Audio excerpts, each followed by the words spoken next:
ನಿನ್ನೆ ಪ್ರೀತಿಸುವೆ ಭಾಗ 91. ಇಕ್ಷಾ ತನ್ನ ಚಿಕ್ಕಪ್ಪನ ಮನೆಯಿಂದ ವಾಪಸ್ಸು ಬಂದಾಗ ಸಾಯಂಕಾಲವಾಗಿತ್ತು. ರೆಡ್ಡಿ ಹಾಲಲ್ಲಿ ಕುಳಿತು ಕಾಫಿ ಕುಡಿಯುತ್ತಿದ್ದರು. ಇಕ್ಷಾಳನ್ನು ನೋಡಿದವರು, ಎಲ್ಲಿಗಮ್ಮ ಹೋಗಿದೆ, ಯಾಕೆ ಇಷ್ಟು ಲೇಟಾಗಿ ಬರ್ತಾ ಇದೆಯಾ? ಮಾಮ್ ಡ್ಯಾಡನ್ನು ಮೀಟ್ ಆಗೋಕ್ಕೆ ಹೋಗಿದೆ. ನಿನ್ನ ಮಾಮ್ ಡ್ಯಾಡ್ ಲಂಡನ್ನಲ್ಲಿ ಇರೋದಲ್ವಾ? ಹಾ ಮಾವ, ಏನೋ ಕೆಲಸ ಇದೆ ಅಂತ ಇಂಡಿಯಾಗೆ ಬಂದಿದ್ದಾರೆ, ಹಾಗಾಗಿ ಅವ್ರನ್ನ ಮೀಟ್ ಆಗೋಣ ಅಂತ ಹೋದೆ. ಇಲ್ಲಿಗೆ ಬಂದಿದ್ದಾರೆ ಅಂದ್ರೆ ಅವ್ರನ್ನ ಮನೆಗೆ ಕರೆಸುತ್ತಾನೆ. ರೆಡ್ಡಿ ಮಾತು ಕೇಳಿ ಭಯಗೊಂಡವಳು, ಇಲ್ಲ ಮಾವ, ಅವ್ರು ಬರಲ್ಲ, ನಾನೇ ಅವ್ರನ್ನ ಮನೆಗೆ ಬನ್ನಿ ಅಂತ ಕರೆದೆ, ಆದರೆ ಅವ್ರು ಬರಲ್ಲ ಅಂತ ಹೇಳಿದ್ರು. ಅವ್ರಿಗೆ ಟೈಮ್ ಇಲ್ಲ ಅಂತೆ, ನಾಳೆ ಲಂಡನ್ಗೆ ವಾಪಸ್ ಹೊರಡ್ತಾ ಇದ್ದಾರೆ, ಇನ್ನೊಂದ್ಸಲ ಬಂದಾಗ ಬರ್ತೀನಿ ಅಂತ ಹೇಳಿದ್ರು ಅಂತ ಸುಳ್ಳು ಹೇಳಿ ಅಲ್ಲಿಂದ ಕೂಡಲೇ ತನ್ನ ರೂಮ್ಗೆ ಹೋದಳು. ರೆಡ್ಡಿಗೆ ಯಾಕೋ ಇಕ್ಷಾಳ ವರ್ತನೆ ವಿಚಿತ್ರವೆನಿಸಿತು. ಇವಳು ವರ್ತನೆ ಯಾಕೋ ಒಂಥರ ವಿಚಿತ್ರವಾಗಿದೆ ಅಲ್ಲ, ಇವಳನ್ನು ನೋಡಿದ್ರೆ ಯಾಕೋ ಏನೋ ಸರಿ ಇಲ್ಲ ಅನ್ಸುತ್ತೆ. ಮನಸ್ಸಿನೊಳಗೆ ಒಂದು, ಮಾತನಾಡೋದು ಇನ್ನೊಂದು ಅಂತ ಯಾಕೆ ಅನಿಸ್ತಾ ಇದೆ. ಇವಳು ಈ ಮನೆಗೆ ಬಂದಾಗಿನಿಂದ ಇವನನ್ನು ನೋಡಿದ್ರೆ ಯಾರನ್ನೂ ನೋಡಿದಾಗ ಅನಿಸ್ತಾ ಇದೆ, ಯಾರು ಅಂತಾನೆ ಗೊತ್ತಾಗ್ತಾ ಇಲ್ಲ. ಇವಳು ನಿಜವಾಗ್ಲೂ ಒಳಗೊಂದು ಹೊರಗೊಂದಿದ್ದಾಳ, ಅಥವಾ ನಾನೇ ಸುಮ್ಮನೆ ಏನೇನು ಯೋಚನೆ ಮಾಡ್ತಾ ಇದ್ದೀನ ಹೇಗೆ? ನನಗೆ ಮಾಡೋಕ್ಕೆ ತುಂಬ ಕೆಲಸ ಇದೆ. ಇವಳ ಬಗ್ಗೆ ಯೋಚನೆ ಮಾಡ್ತಾ ಅಂದ್ಬಿಟ್ಟು ತನ್ಮಯನ ಮನಸ್ಸಿನಿಂದ ಇವಳನ್ನು ಹೇಗೆ ಕಿತ್ತಾಕ್ಬೇಕಂತ ಯೋಚನೆ ಮಾಡಬೇಕು ಅಂತ ಮನಸ್ಸಿನಲ್ಲಿ ಅಂದುಕೊಳ್ಳತೊಡಗಿದರು. ರೂಮಿಗೆ ಬಂದ ಇಕ್ಷಾ ನಿಟ್ಟಿಸಿರು ಬಿಡುತ್ತಾ, ಅಬ್ಬ ಬಚಾವಾಗ್ಬಿಟ್ಟೆ, ಇಲ್ಲಾಂದ್ರೆ ಇವತ್ತು ಇವನು ನನ್ನ ಬಗ್ಗೆ ಎಲ್ಲ ತಿಳ್ಕೊಂಡು ಬಿಡ್ತಾ ಇದ್ದ. ನಾನು ತುಂಬ ಕೇರ್ಫುಲ್ ಆಗಿರಬೇಕು, ಇಲ್ಲಾಂದರೆ ನನ್ನ ಪ್ಲಾನ್ ಎಲ್ಲ ಫ್ಲಾಪ್ ಆಗಿಬಿಡುತ್ತೆ ಅಂತ ಅಂದುಕೊಂಡು ಫ್ರೆಶ್ ಆಗಲು ಹೋದಳು. ರಾತ್ರಿಯ ಊಟ ಮುಗಿಸಿ ಇಕ್ಷಾ ರೂಮ್ಗೆ ಬಂದಳು. ತನ್ನ ಅಮ್ಮ, ದೊಡ್ಡಮ್ಮ ಮತ್ತು ಚಿಕ್ಕಪ್ಪನನ್ನು ಭೇಟಿಯಾಗಿದ್ದರಿಂದ ಅವಳಿಗೆ ತುಂಬಾನೇ ಸಂತೋಷವಾಗಿತ್ತು. ಅದನ್ನು ನೆನಪಿಸಿಕೊಂಡು ಖುಷಿ ಪಡತೊಡಗಿದಳು. ಇದನ್ನು ಗಮನಿಸಿದ ಚಿನ್ಮಯ್, ಇವಳು ಯಾಕೆ ಇಷ್ಟೊಂದು ಖುಷಿಯಾಗಿದ್ದಾಳೆ? ಅದು ಯಾರನ್ನು ಭೇಟಿಗೆ ಬಂದಿದ್ದಾಳೆ ಅಲ್ವಾ, ಅದಕ್ಕೋಸ್ಕರ ಖುಷಿಯಾಗಿದ್ದಾಳು ಹೇಗೆ? ಇವಳು ಇಷ್ಟು ದಿನ ಇಷ್ಟೊಂದು ಖುಷಿಯಾಗಿದೆ ನಾನು ನೋಡೇ ಇಲ್ಲ. ಹೌದು, ಇವಳು ಖುಷಿಯಾಗಿದ್ರೆ ನನಗೆ ಯಾಕೆ ಹೊಟ್ಟೆ ಕಿಚ್ಚಾಗ್ತಾ ಇದೆ? ಇವಳು ಯಾರನ್ನು ಕೂಡ ಭೇಟಿಯಾಗಲಿ, ನನಗೇನು? ಇವಳು ನನ್ನ ಜೊತೆ ಜಾಸ್ತಿ ದಿನ ಇರಲ್ಲ ಅಲ್ವಾ, ಹೇಗೋ ಇವಳನ್ನು ನಾನು ತನ್ಮಯನಿಗೆ ಬಿಟ್ಟು ಕೊಡಲೇಬೇಕು. ಹಾಗಿದ್ಮೇಲೆ ಇವಳು ಯಾರದಾದ್ರೂ ಜೊತೆ ಇದ್ದರೆ ನನಗೆ ಯಾಕೆ ಫೀಲ್ ಆಗುತ್ತೆ? ಈ ಹಾರ್ಟ್ ಇದೆ ಅಲ್ವಾ, ಅದನ್ನಂತೂ ಕಂಟ್ರೋಲ್ ಮಾಡೋಕ್ಕೇ ಆಗಲ್ಲ. ಯಾವುದು ನಮಗೆ ಸಿಗುತ್ತಲ್ಲ ಅದನ್ನೇ ಬಯಸುತ್ತೆ. ಇವಳು ನನ್ನನ್ನು ಬಿಟ್ಟು ಹೋದರೆ ನಾನು ಹೇಗೆ ಇವಳನ್ನು ಬಿಟ್ಟು ಬದುಕಲಿ? ದೇವ್ರೆ, ಹೇಗಾದರೂ ಮಾಡಿ ಇವಳು ನನ್ನ ಜೊತೆನೇ ಇರುವಂತೆ ಮಾಡು. ನಿನಗೆ ನನ್ನ ಸ್ವಾರ್ಥಿ ಅಂತ ಅನ್ನಿಸ್ಬೋದು, ಆದರೆ ಏನು ಮಾಡಲಿ, ನನಗೆ ಇವಳನ್ನು ಬಿಟ್ಟು ಬದುಕೋಕ್ಕಾಗಲ್ಲ. ತನ್ಮಯನಿಗೆ ಬೇಕಾದರೆ ಬೇರೆ ಹುಡುಗಿ ಸಿಗ್ಬೋದು, ಆದರೆ ಇವಳು ನನ್ನನ್ನು ಬಿಟ್ಟು ಹೋದರೆ ನನಗೆ ಯಾರೂ ಬೇಡ ಅಂತ ಅನ್ನಿಸ್ಬಿಡುತ್ತೆ. ಜೀವನ ಪರ್ಯಂತ ಇವಳು ನನ್ನ ಜೊತೆನೇ ಇರುವ ಹಾಗೆ ಮಾಡು ದೇವ್ರೆ ಅಂತ ಮನಸ್ಸಿನೊಳಗೆ ದೇವರನ್ನು ಅಂಗಲಾಚಿದನು. ಅವಳು ಇನ್ನೂ ನಗುತ್ತಾ ಖುಷಿಯಾಗಿದ್ದನ್ನು ನೋಡೋಕ್ಕಾಗದವನು, ಇವಳು ಯಾಕೆ ಖುಷಿಯಾಗಿದ್ದಾಳೆ ಅಂತ ಮೊದಲು ತಿಳ್ಕೋಬೇಕು ಅಂತ ಅಂದುಕೊಂಡು, ಏನು ಎಷ್ಟೊಂದು ಖುಷಿಯಾಗಿದೆಯಾ? ಅದು ಯಾರು ನಿನ್ನ ಫ್ರೆಂಡ್? ನೀನು ಲಂಡನ್ನಲ್ಲಿ ಇದ್ದವಳಿಗೆ ಇಲ್ಲೇ ಹೇಗೆ ಫ್ರೆಂಡ್ ಆದರು? ಅವನ ಮಾತು ಕೇಳಿದ ಅವಳು ಒಂದು ಸಲ ಅವನ ಕಡೆ ನೋಡಿ, ಎಲ್ಲೋ ಸುಟ್ಟು ಹೋಗಿರೋ ಸ್ಮೆಲ್ ಬರ್ತಾ ಇದೆ ಅಲ್ವಾ, ನಿನಗೆ ಬರ್ತಾ ಇದೆಯಾ? ಸುಟ್ಟ ಸ್ಮೆಲ್ಲ ನನಗೆ ಬರ್ತಾ ಇಲ್ಲ. ಸರಿಯಾಗಿ ನೋಡಿ, ನಿನ್ನ ಹತ್ರನೇ ಬರ್ತಾ ಇದೆ. ಏನು ತಮಾಷೆ ಮಾಡ್ತಾ ಇದೆಯಾ? ನನ್ನ ಹತ್ರ ಎಲ್ಲಿ ಬರ್ತಾ ಇದೆ? ಟಾಪಿಕ್ ಚೇಂಜ್ ಮಾಡೋಕ್ಕೆ ನೋಡ್ತಾ ಇದೆಯಾ? ನಾನು ಯಾಕೆ ಟಾಪಿಕ್ ಚೇಂಜ್ ಮಾಡಲಿ? ನಾನು ನಿಜಾನೇ ಹೇಳ್ತಾ ಇದ್ದೀನಿ, ಸುಟ್ಟು ಹೋಗಿರೋ ಸ್ಮೆಲ್ ನಿನ್ನ ಹತ್ರನೇ ಬರ್ತಾ ಇರೋದು. ಅವಳು ಏನು ಹೇಳ್ತಾ ಇದ್ದಾಳೆ ಅಂತ ಅವನಿಗೆ ತಿಳಿಯದೆ ಅವಳನ್ನೇ ನೋಡತೊಡಗಿದನು. ಆಗ ಅವಳು ನಗುತ್ತಾ, ನಾನು ನನ್ನ ಫ್ರೆಂಡನ್ನು ಮೀಟ್ ಆಗಿದ್ದೆ, ನಿನಗೆ ಜಲಸ್ ಫೀಲ್ ಆಗ್ತಾ ಇದೆ ಅಲ್ವಾ, ಅದಕ್ಕೋಸ್ಕರ ನೀನು ನನ್ನನ್ನು ಕ್ವಶನ್ ಮಾಡ್ತಾ ಇದೆಯಾ? ನಾನು ಲಂಡನ್ನಲ್ಲಿ ಇದ್ದ ಮಾತ್ರಕ್ಕೆ ನನಗೆ ಇಂಡಿಯಾದಲ್ಲಿ ಯಾರು ಫ್ರೆಂಡ್ಸ್ ಇರಬಾರ್ದಾ? ನಿಜ ಹೇಳು, ನಿನಗೆ ಜಲಸ್ ಫೀಲ್ ಆಗ್ತಾ ಇದೆ ಅಲ್ವಾ? ನಾನು ಏಕೆ ಜಲಸ್ ಫೀಲ್ ಮಾಡ್ಕೊಳ್ಳಿ? ನೀನು ಯಾರನ್ನು ಬೇಕಾದ್ರೂ ಮೀಟ್ ಆಗು, ನನಗೇನು.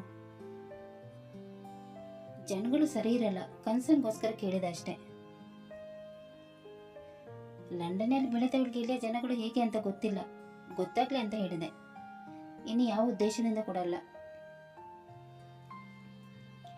ನಿಜವಾಗ್ಲೂ ಅಷ್ಟೇನ, ಬೇರೆ ಯಾವ ವಿಷಯನೂ ಇಲ್ಲ ತಾನೆ? ಬೇರೆ ಯಾವ ವಿಷಯನೂ ಇಲ್ಲ, ನೀನು ಏನೇನು ಅಂದ್ಕೋಬೇಡ. ಹೌದು, ನೀನು ಯಾಕೆ ನನಗೆ ತುಂಬಾ ಕೇರ್ ಮಾಡ್ತಾ ಇದೆಯಾ? ಯಾಕಂದ್ರೆ ನೀನು ನನ್ನ ಹೆಂಡತಿ ಅಂತ ಹೇಳಿ ಮತ್ತೆ ಅವಳು ಎಲ್ಲಿ ತಪ್ಪು ತಿಳಿದುಕೊಳ್ಳುತ್ತಾಳೆ ಅಂತ ಅಂದುಕೊಂಡು, ಅಂದರೆ ನನ್ನ ಮಾತಿನ ಅರ್ಥ, ಎಲ್ಲರ ದೃಷ್ಟಿಯಲ್ಲಿ ನೀನು ನನ್ನ ಹೆಂಡತಿ. ಮನೆಯೊಳಗೆ ನಾವೊಬ್ಬರು ಹೇಗೆ ಬೇಕಾದರೂ ಇರ್ಬೋದು, ಆದರೆ ಲೋಕದ ದೃಷ್ಟಿಗೆ ನಾವೊಬ್ಬರು ಗಂಡ ಹೆಂಡತಿ ಅಲ್ವಾ? ನಿನ್ನನ್ನು ಚೆನ್ನಾಗಿ ನೋಡ್ಕೊಳ್ತೀನಿ ಅಂತ ನೀನು ಮನೆಯವ್ರಿಗೆ ಪ್ರಾಮಿಸ್ ಮಾಡಿದ್ದೀನಿ, ಅದು ನಿಭಾಯಿಸ್ಬೇಕಲ್ವಾ? ಅದಕ್ಕೋಸ್ಕರ ಕೇಳಿದೆ ಅಷ್ಟೆ. ನೀನು ಯಾರನ್ನು ಕೂಡ ಆಗ್ಬೋದು, ಆ ಸ್ವಾತಂತ್ರ್ಯ ನಿನಗಿದೆ. ಆದರೆ ಎದುರಿಗಿರೋ ಜನ ಹೇಗೆ ಇದ್ದಾರೆ ಅಂತ ತಿಳ್ಕೊಂಡು ಮತ್ತೆ ಫ್ರೆಂಡ್ಶಿಪ್ ಮಾಡ್ಕೋ ಅಂತ ಹೇಳಿ ಮಲಗಿಕೊಂಡನು. ಸ್ವಲ್ಪ ಹೊತ್ತಾದ ಮೇಲೆ ಇಕ್ಷಾ ಕೂಡ ಹೋಗಿ ಮಲಗಿಕೊಂಡಳು. ಚಿನ್ಮಯನಿಗೆ ನಿದ್ದೆ ಬರದೆ ಆ ಕಡೆ ಈ ಕಡೆ ಹೊರಳಾಡತೊಡಗಿದನು. ಇದನ್ನು ನೋಡಿದ ಇಕ್ಷಾಳಿಗೆ ಅವನು ಯಾಕೆ ಈ ರೀತಿ ಮಾಡುತ್ತಿದ್ದಾನೆ ಅಂತ ಅರ್ಥ ಆಯಿತು. ಅವನು ಡ್ಯಾಡಿಗೆ ಗೊತ್ತಿರೋವನು. ಅವನ ಹೆಸರು ಡಾಕ್ಟರ್ ರಜತ್ ಅಂತ. ಫ್ರೆಂಡ್ ಅಲ್ವಾ, ಅದಕ್ಕೆ ಮೀಟ್ ಆಗಕ್ಕೆ ಹೋಗಿದೆ. ನಾವಿಬ್ರು ಬರೀ ಫ್ರೆಂಡ್ ಅಷ್ಟೇ. ನಾನೇನು ಕೇಳಿಲ್ಲ ಅಲ್ವಾ? ಕೇಳಿಲ್ಲ ಅಂದ್ರೆ ಹೇಳೋದು ನನ್ನ ಧರ್ಮ ಅಲ್ವಾ? ಈಗ ನೆಮ್ಮದಿ ಹೇಗೆ ಮಲ್ಕೋ ಅಂತ ಹೇಳಿದಾಗ ಚಿನ್ಮಯ್ ಖುಷಿಗೊಂಡು ಅದನ್ನು ಅವಳಿಗೆ ತೋರ್ಪಡಿಸದೆ ನಿಟ್ಟೆಸರು ಬಿಡುತ್ತಾ ನಿರಾಳವಾಗಿ ಮಲಗಿಕೊಂಡನು. ಮಲಗಿದವನಿಗೆ ನಿದ್ದೆ ಹತ್ತಿಬಿಟ್ಟಿತು. ಇದನ್ನು ನೋಡಿದ ಇಕ್ಷಾ ನಗುತ್ತಾ ಮಲಗಿಕೊಂಡಳು. ಬೆಳಿಗ್ಗೆ 9ರ ಸಮಯ.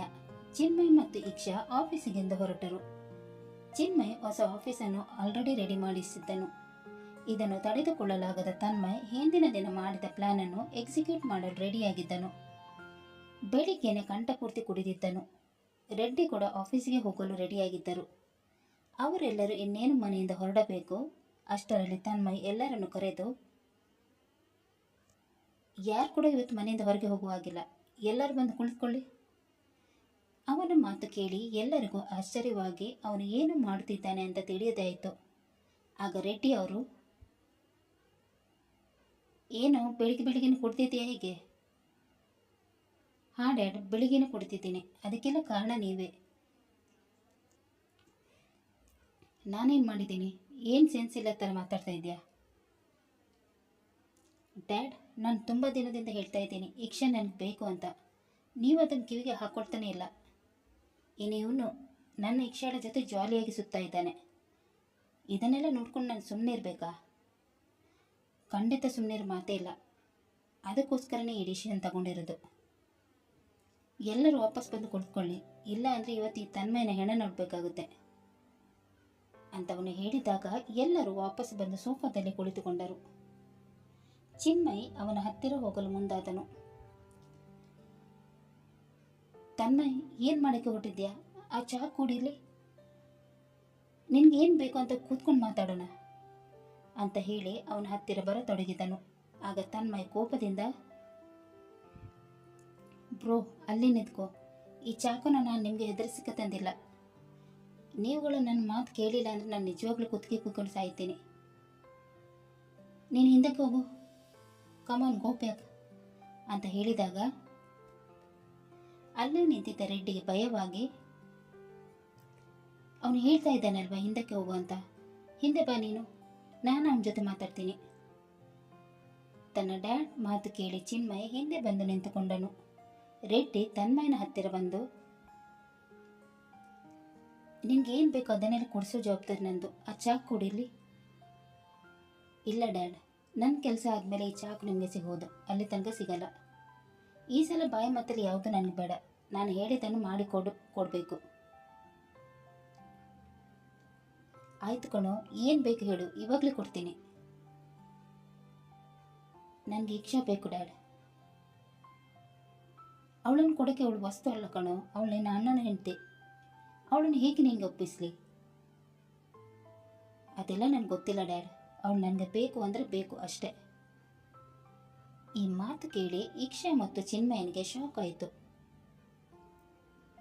ಹೇಳಿ ಡ್ಯಾಡ್, ಅವಳು ನನಗೆ ಕೊಡಿಸ್ತೀರೋ ಇಲ್ಲ ನಾನು ಜೀವ ಕಳೆದುಕೊಳ್ಳ? ನೀನು ಹೇಳಿದ ಹಾಗೆ ಮಾಡ್ತೀನಿ ಕಣೋ, ಮೊದಲು ಆ ಚಾಕು ಕೊಡು. ರೆಡ್ಡಿ ಮಾತು ಕೇಳಿ ಎಲ್ಲರಿಗೂ ಶಾಕ್ ಆಯಿತು. ಲಲಿತಮ್ಮರವರು ಕೋಪದಿಂದ, ಅವನು ಏನು ಹೇಳ್ತಾನೆಂದರೆ ಅವನ ಮಾತಲ್ಲಿ ನೀನೇ ಕೇಳ್ತೀಯ? ಅವಳು ನಿನ್ನ ದೊಡ್ಡ ಮಗನ ಹೆಂಡ್ತಿ, ಅದು ಹೇಗೆ ನೀನು ಅವಳನ್ನು ಅವನಿಗೆ ಒಪ್ಪಿಸ್ತೀಯ? ನೀನು ಸ್ವಲ್ಪ ಸುಮ್ಮನಿರಮ್ಮ, ಈಗ ನನಗೆ ನನ್ನ ಮಗನ ಹೊರತು ಯಾರೂ ಕಾಣಿಸಲ್ಲ ಅಂತ ಹೇಳಿ ತನ್ಮಯನ ಕಡೆ ನೋಡಿ, ನಾನು ಹಿಂಗೆ ಮಾತು ಕೊಡ್ತಾ ಇದ್ದೀನಿ, ನಿನ್ನ ಮದುವೆ ಅವಳ ಜೊತೆನೇ ಮಾಡಿಸ್ತೀನಿ. ಈಗಲಾದರೂ ಆ ಚಾಕು ಕೊಡು. ನಿಮ್ಮ ಮಾತಿನ ಮೇಲೆ ನನಗೆ ನಂಬಿಕೆ ಇಲ್ಲ ಡ್ಯಾಡ್. ನಂಬಿಕೆ ಬರಬೇಕಂದ್ರೆ ನಾನು ಏನು ಮಾಡ್ಬೇಕು ಹೇಳು? ಅವರು ಆ ಥರ ಹೇಳುತ್ತಿರಬೇಕಾದರೆ ತನ್ಮಯ್ ಡಿವೋರ್ಸ್ ಪೇಪರನ್ನು ತೆಗೆದುಕೊಂಡು, ಡ್ಯಾಡ್ ಇದರಲ್ಲಿ ಅವರಿಬ್ಬರನ್ನು ಸೈನ್ ಮಾಡೋಕ್ಕೆ ಹೇಳಿ, ಆಮೇಲೆ ನಾನು ಈ ಚಾಕು ನಿಮ್ಗೆ ಕೊಡ್ತೀನಿ, ಬೇಗ ಡ್ಯಾಡ್, ಇಲ್ಲಾಂದ್ರೆ ಗೊತ್ತಲ್ವಾ? ನಾನು ಸೈನ್ ಮಾಡಿಸ್ತೀನಿ ಕಣೋ, ನೀನೇನು ಮಾಡ್ಕೋಬೇಡ ಅಂತ ಹೇಳಿ ಡಿವೋರ್ಸ್ ಪೇಪರ್ ತಗೊಂಡು ಇಕ್ಷಾಳ ಹತ್ತಿರ ಬಂದು, ಸೈನ್ ಮಾಡಮ್ಮ ಅಂತ ಹೇಳಿದಾಗ ಇಕ್ಷಾಳಿಗೆ ಶಾಕ್ ಆಗಿ ಸೈನ್ ಮಾಡಲು ಹಿಂಜರಿದಳು. ಇದನ್ನು ನೋಡಿದ ರೆಡ್ಡಿ, ನೋಡಮ್ಮ, ನೀನು ಇದಕ್ಕೆ ಸೈನ್ ಮಾಡಲೇಬೇಕು, ಇಲ್ಲಾಂದ್ರೆ ನಾನು ಬಲವಂತವಾಗಿ ಸೈನ್ ಮಾಡಿಸ್ಬೇಕಾಗುತ್ತೆ. ನನ್ನ ಮಗನಿಗೋಸ್ಕರ ನಾನು ಏನು ಮಾಡೋಕ್ಕೆ ಹೆಸವನಲ್ಲ ಅಂತ ಹೇಳಿದಾಗ ಅವಳು ಚಿನ್ಮಯನ ಕಡೆ ನೋಡಿದಳು.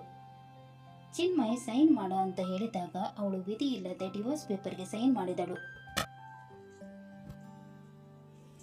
ಶಾಲಿನಿ ಅವರು ಮತ್ತು ಲಲಿತಮ್ಮರವರು ಇದನ್ನೆಲ್ಲ ನೋಡಿ ಏನು ಮಾಡಲಾಗದ ಪರಿಸ್ಥಿತಿಯಲ್ಲಿದ್ದರು. ಇಕ್ಷಾ ಸೈನ್ ಮಾಡಿ ಆದ ಮೇಲೆ ರೆಡ್ಡಿ ಡಿವೋರ್ಸ್ ಪೇಪರ್ ಅನ್ನು ಚಿನ್ಮಯನಿಗೆ ನೀಡಿದರು. ಡಿವೋರ್ಸ್ ಪೇಪರ್ ನೋಡಿ ಚಿನ್ಮಯನಿಗೆ ಎದೆ ಹೊಡೆದ ಹಾಗೆ ಆಯಿತು. ಸೈನ್ ಮಾಡೋಕ್ಕೆ ಮನಸ್ಸಿಲ್ಲದೆ ಪೆನ್ನು ಹಿಡಿದು ಹಾಗೆ ನಿಂತುಕೊಂಡನು. ಇದನ್ನು ನೋಡಿದ ರೆಡ್ಡಿ, ನೋಡು, ನನಗೆ ನಿನಗಿಂತ ನನ್ನ ಚಿಕ್ಕ ಮಗನೇ ಮುಖ್ಯ, ಅವನಿಗೋಸ್ಕರ ನಾನು ಏನು ಬೇಕಾದ್ರೂ ಮಾಡ್ತೀನಿ, ಸುಮ್ಮನೆ ಸೈನ್ ಮಾಡು. ಸೈನ್ ಮಾಡಿಲ್ಲ ಅಂದರೆ ಹೇಗೆ ಸೈನ್ ಮಾಡಿಸ್ಬೇಕಂತ ನನಗೆ ಚೆನ್ನಾಗೇ ಗೊತ್ತು. ನೀನು ಅಮ್ಮನ ಜೊತೆ ಈ ಮನೆಯಲ್ಲೇ ಇರಬೇಕು ಅಂದರೆ ಇದಕ್ಕೆ ಸೈನ್ ಮಾಡು ಅಂತ ಅವರು ಹೇಳಿದಾಗ ಅವನು ತನ್ನ ತಾಯಿ ಕಡೆ ನೋಡಿದನು. ಅವರು ಸೈನ್ ಮಾಡಬೇಡ ಅಂತ ತಲೆ ಅಲ್ಲಾಡಿಸಿದರು. ತಾಯಿಗೋಸ್ಕರ ಅವನು ಡಿವೋರ್ಸ್ ಪೇಪರ್ಗೆ ಸೈನ್ ಮಾಡಲು ಮುಂದಾದನು. ಇನ್ನೇನು ಅವನು ಸೈನ್ ಮಾಡಬೇಕು, ಅಷ್ಟರಲ್ಲಿ ಏನೋ ಕೆಳಗೆ ಬಿದ್ದ ಶಬ್ದ ಬಂದು ಎಲ್ಲರೂ ಆ ಕಡೆ ನೋಡಿದರು. ನೋಡಿದ ಎಲ್ಲರಿಗೂ ಒಂದು ಕ್ಷಣ ಶಾಕ್ ಆಯಿತು. ಕತೆ ಮುಂದುವರಿಯಿತು. ಕೆಳಗೆ ಬಿದ್ದ ಆ ಶಬ್ದವಾದರೂ ಏನು, ಹಾಗೂ ಚಿನ್ಮಯ್ ಡಿವೋರ್ಸ್ ಪೇಪರ್ಗೆ ಸೈನ್ ಮಾಡುತ್ತಾನೋ ಇಲ್ಲವೋ ಅನ್ನೋದನ್ನು ತಿಳಿಯಲು ಮುಂದಿನ ಸಂಚಿಕೆಗಾಗಿ ಕಾಯೋಣ. ಅಲ್ಲಿ ತನಕ ಈ ಕತೆ ನಿಮಗೆ ಇಷ್ಟವಾದಲ್ಲಿ ಲೈಕ್ ಮಾಡಿ, ಶೇರ್ ಮಾಡಿ ಮತ್ತು ಸಬ್ಸ್ಕ್ರೈಬ್ ಮಾಡೋದನ್ನು ಮಾತ್ರ ಮರಿಬೇಡಿ. ಹಾಗೆ ಕತೆ ಹೇಗಿದೆ ಅಂತ ಕಮೆಂಟ್ ಬಾಕ್ಸಲ್ಲಿ ತಿಳಿಸಿ. ಧನ್ಯವಾದಗಳು.